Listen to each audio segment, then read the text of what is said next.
Alors que les croyances orientales sont de plus en plus en vogue dans les sociétés occidentales, qu'elles s'expriment dans les domaines aussi divers que la santé, le bien-être, le développement personnel ou la spiritualité, il est sans doute intéressant de s'arrêter sur la croyance bouddhiste et hindouiste de la réincarnation, une croyance fondamentale dans cette religion, et surtout comment cette notion peut ou pas entrer en dialogue avec celle non moins fondamentale pour le christianisme, qui est la résurrection. Bonjour, Don Paul Denisot. Bonjour Guillaume. Vous êtes le recteur du sanctuaire Notre-Dame de Montligeon.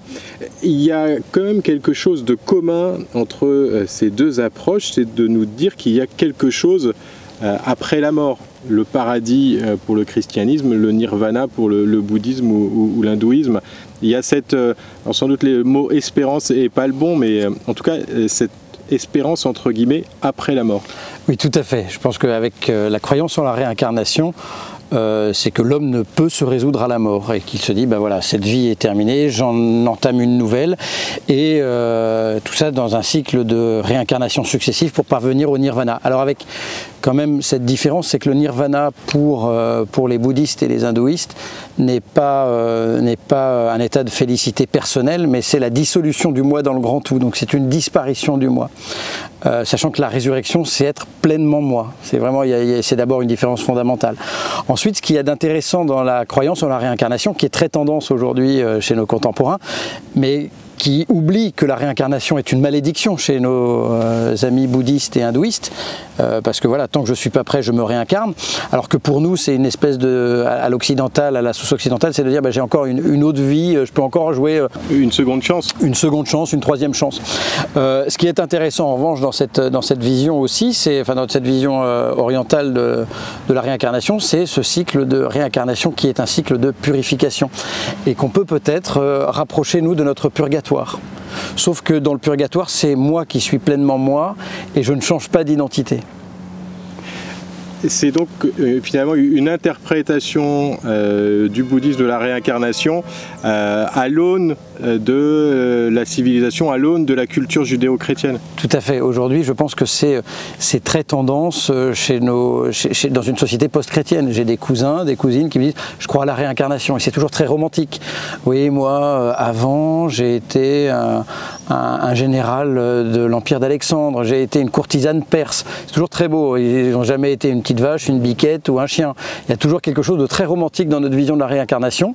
Donc voilà, très occidentale. Et puis cette vision de la seconde chance. Il y a une autre dimension dans la réincarnation qui est assez compliquée aussi à accepter, c'est ce côté fataliste, c'est-à-dire qu'on se réincarne en quelque chose en fonction aussi de ses mérites antérieurs. Alors, il y a quelque chose de très beau parce qu'il y a ce sens de la justice et que ce que je fais ici-bas a un poids pour l'au-delà et que nous partageons avec les sagesses orientales et avec ceux qui croient en la réincarnation. La difficulté, si vous voulez, c'est que cette justice, comment l'expliquer? Quand vous voyez un enfant handicapé de naissance et que vous lui dites, dans une logique de réincarnation, si tu es handicapé de naissance, c'est que tu as fait une erreur dans une vie antérieure. Mais normalement, dans la justice, quand vous punissez quelqu'un, quand vous le sanctionnez, vous expliquez pourquoi vous le sanctionnez. La justice, elle est toujours pédagogique. Alors que là, c'est de se retrouver avec un enfant qui, voilà, bah, j'ai fait une erreur dans une autre vie, je ne sais pas ce que c'est, je paye. Mais ça, c'est pas la vision chrétienne de la vie d'ailleurs. Et puis d'ailleurs, Jésus va nous sortir de cette vision qui va peut-être parfois habiter l'Ancien Testament. Si l'aveugle l'aveugle de naissance est aveugle, ce n'est ni à cause de lui ni à cause de ses parents, mais la gloire de Dieu va se manifester dans sa cécité. Ce qu'on oublie, et peut-être qu'on va y venir, mais ce qui est terrible dans la réincarnation, c'est se dire que bah, ma vie ici-bas, je la vis, et puis une fois qu'elle est terminée, j'efface tout, je passe à autre chose. Qu'en est-il des relations? Qu'en est-il de mon amour pour ma grand-mère, de mon amour pour mes enfants? Ça veut dire qu'à chaque réincarnation, clac, j'efface tout, j'ai quelques vagues réminiscences, mais tout ça c'est terminé. Et finalement, il y a quelque chose d'une vision un peu, en tout cas dans notre vision occidentale, de très égoïste. De très égoïste, est-ce qu'on peut dire qu'il y a une dimension un peu nihiliste? Parce que finalement, il y a un côté aussi où on se réincarne et on devient un peu poussière. Juste oui, pour disparaître. Alors que nous, alors déjà il n'y a pas de réincarnation, mais à la mort il y a un cycle de purification qui me permet d'être vraiment moi-même, qui je suis. Et moi-même, je le suis en relation. J'ai besoin des relations pour être moi-même. Et donc toutes les relations même que je construis ici-bas ont un poids d'éternité. c'est pas des relations pour un temps, après j'efface et je passerai à autre chose dans l'éternité. Non, les relations que j'ai construites ici-bas, si elles sont construites dans l'amour, elles sont appelées à durer. Et comment c'est réconfortant? C'est réconfortant de se dire que ce lien que j'ai eu avec ma grand-mère, ce lien que j'ai eu avec mon père, ce lien que j'ai eu avec mes enfants, ou avec mon épouse, ou avec mon époux, ou avec des amis, et ce lien reste. Ça, c'est quelle consolation! Il ne s'agit pas finalement de refaire une vie qu'on jugerait ratée ou mal embringuée, comme on peut l'imaginer quand on réinterprète un peu la notion de bouddhiste. Et en fait, moi je questionnerais aussi, qu'est-ce que c'est qu'une vie ratée? Pour moi, une vie ratée, elle est ratée à la dernière minute. Le bon larron qui a priori une vie compliquée, cet homme qui se tourne vers Jésus pendant la crucifixion et qui lui dit « Jésus, souviens-toi de moi quand tu viendras dans ton royaume », il a priori une vie ratée, il est condamné à mort parce qu'il a commis des crimes. Mais à la toute fin, à la dernière minute, aujourd'hui je te le dis, tu seras avec moi dans le paradis. Donc déjà, pour le chrétien, une vie ratée, c'est une vie qui refuse Dieu jusqu'à la fin. L'enfer, c'est une vie ratée. Mais la vie, l'ouverture à la vie, elle est toujours possible. Est-ce qu'on retrouve dans le bouddhisme, l'hindouisme, ces croyances orientales, cette notion qui est pour le coup fondamentale dans le christianisme et que vous avez évoquée, dont Paul Denisot, qui est celle de l'espérance finalement?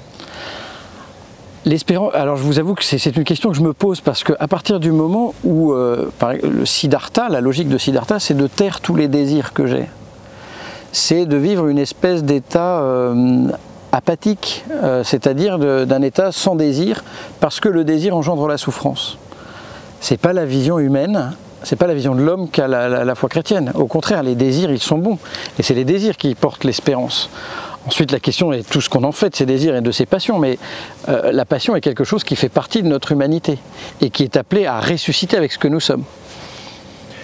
Comment vous expliquez, donc Paul Denisot, justement cet engouement du monde occidental pour cette notion de réincarnation et finalement qui tourne le dos ou qui oublie cette notion, enfin qui est plus qu'une notion dans le christianisme, mais la foi en la résurrection. De la foi en la résurrection, de la résurrection. Pourquoi aujourd'hui nos contemporains, ils ont le choix entre la résurrection et la réincarnation, et ils optent pour la réincarnation? Alors ça existait déjà, hein. Les théories de la métempsychose, c'est pas uniquement le fait des croyances orientales, c'est déjà dans certaines croyances grecques. Baudelaire croyait à la métempsychose, Hugo aussi, il y avait quelque chose de spirit, d'un romantisme spirit. Baudelaire a composé un très beau poème sur la vie antérieure qui est magnifique, qui nous parle d'une de ses vies antérieures. Donc ça a toujours un peu existé. Je pense qu'il y a quelque chose d'une méfiance, d'une défiance vis-à-vis du corps. Parce que dans ces croyances-là, ce qui fait ce que je suis, c'est l'âme, le corps c'est secondaire. Et il y a une vision très spiritualiste de l'homme. La foi chrétienne, c'est une foi qui tient effectivement que l'homme est esprit, mais qu'il est aussi corps, et qu'il est les deux. Et je pense que là, la grande difficulté pour recevoir cette foi chrétienne, c'est de croire au centre, ce que vous avez dit, au centre de la foi chrétienne, la résurrection. C'est-à-dire que le corps est appelé à ressusciter. Les Grecs, déjà à l'époque de Saint Pierre et de Saint Paul notamment à l'Aréopage d'Athènes, ont refusé de l'entendre à partir du moment où Saint Paul a dit, vous savez, ce Dieu, il a ressuscité son Fils Jésus-Christ, et nous sommes appelés à ressusciter. Et là les Grecs ont dit, ah non, nous ne croyons pas à la résurrection de la chair, parce que la résurrection de la chair, c'est inouï. La survie de l'âme, on est à peu près tous d'accord que c'est possible parce que l'homme est esprit, mais croire que l'homme va ressusciter âme et corps, ça c'est fou. Ça c'est le mystère central du christianisme. Alors ça reste un mystère, il nous reste quelques minutes, mais justement à quoi faut-il s'attendre quand on parle de résurrection de la chair, résurrection des corps pour plus tard? Voilà, est-ce qu'il faut vraiment, c'est vraiment notre chair à nous, là, telle qu'on se voit, nos corps à nous, un peu vieillissants, plus tout jeunes, ou est-ce que voilà, où c'est une image, ou c'est une notion? Alors bien souvent, au début, certains chrétiens ont eu du mal à rentrer, notamment les gnostiques, se sont dit mais non, mais c'est une apparence. Non, quand vous lisez les évangiles de la résurrection, Jésus ressuscite vraiment avec son corps. D'ailleurs, il va insister, les apôtres vont trouver ça fou, pourtant ils sont juifs et ils s'attendent à cette résurrection, ils croient à la résurrection de la chair. Mais quand ils vont voir Jésus, plusieurs fois Jésus va dire mais je ne suis pas un fantôme, tenez, touchez-moi, regardez-moi, touchez mes plaies, donnez-moi à manger. Donc Jésus va bien montrer que c'est bien son corps qu'il est ressuscité à mes corps. Et effectivement, nous sommes appelés à cette résurrection-là. Alors, on voit bien aussi dans les apparitions de Jésus ressuscité que cette résurrection, elle nous échappe. C'est le Christ, c'est lui, mais différemment. On a du mal à le reconnaître. Les apôtres ne le reconnaissent pas tout de suite. Ils le reconnaissent soit quand il dit à Marie-Madeleine, quand il l'appelle par son prénom, Marie, là elle se tourne vers lui, Rabouni. Les autres, les disciples d'Emmaüs, marchent pas avec lui pendant des heures et se disent juste, quand Jésus rompt le pain, ils le reconnaissent, mais tout de suite il disparaît. Donc on voit bien que la résurrection du Christ nous échappe, mais que c'est à la fois son corps et c'est à la fois différemment. Et ça, c'est la surprise de Dieu. Don Paul Denisot, je rebondis sur cette approche du corps, approche du christianisme et du bouddhisme ou de l'hindouisme. Il y a une différence fondamentale entre ces deux approches philosophiques et spirituelles du corps. Bien sûr, il y a une vision dualiste dans le bouddhisme. Je suis une âme qui est dans un corps et qui va se libérer de ce corps pour trouver un autre corps dans un cycle de purification. Alors que pour le christianisme, je suis le corps de cette âme. Et je suis à la fois mon âme et je suis à la fois mon corps. J'ai mon âme et j'ai mon corps. Les deux. Et je suis indissociablement les deux, âme et corps. Donc il y a déjà cette vision anthropologique qui est complètement différente. Aristote partageait cette vision chrétienne qui disait l'âme et le corps sont un. Seulement il se disait mais à la mort, l'âme elle est pourtant immortelle et le corps est mortel. Quid? Et il termine sur cette interrogation à laquelle le christianisme va répondre. Vous avez ensuite... alors il y a aussi d'autres différences. Du coup, le rapport au corps est différent. Si je suis mon corps, le corps est beau. Le corps est créé par Dieu. Le corps m'est donné, c'est moi. Et donc il y a une autre vision du corps. Il y a une autre vision du corps. Il y a aussi une autre vision de la sexualité humaine. La sexualité humaine, c'est pas juste un moyen. Le corps n'est pas un outil. Le corps exprime ce que je suis. Donc la sexualité humaine, elle est belle, elle est sacrée. On n'en fait pas n'importe quoi. La vie humaine, le corps même, le corps malade, le corps blessé, je n'en fais pas n'importe quoi. Parce que le corps, c'est la personne. Et donc du coup, il y a une vision, je pense que le christianisme a une vision positive du corps et de la chair. À une époque où aujourd'hui, avec le transhumanisme, avec d'autres idéologies, l'idéologie du genre, on a tendance à dire le corps c'est un donné secondaire. Non, le corps c'est moi.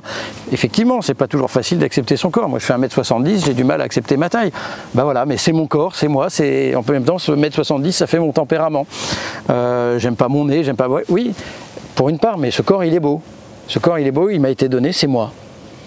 Et vous savez, vous n'avez pas la possibilité de vous réincarner dans un corps d'1m90. Ben non.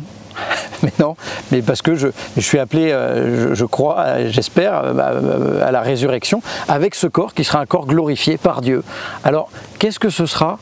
Je pense que c'est une surprise inouïe. Il y a sans doute des couleurs qu'on verra, qu'on n'imaginait pas, des musiques qu'on entendra, on touchera le goût. Enfin voilà, il y a la résurrection de la chair, c'est la jouissance dans le corps, mais ça, on ne peut pas l'imaginer. Voilà, ça reste encore le mystère. Un grand merci à Don Paul Denisot de nous avoir un peu éclairé sur ces points communs et ces différences assez fondamentales entre cette annonce de la résurrection et la notion de réincarnation présente dans les religions orientales. Dans un mois, on se retrouvera dans cette émission avec le sanctuaire de Montligeon. On parlera de la résurrection et de comment cette résurrection, à la fois celle de Jésus et celle à laquelle nous sommes appelés, peut changer notre vie ici-bas. Merci beaucoup. Merci beaucoup.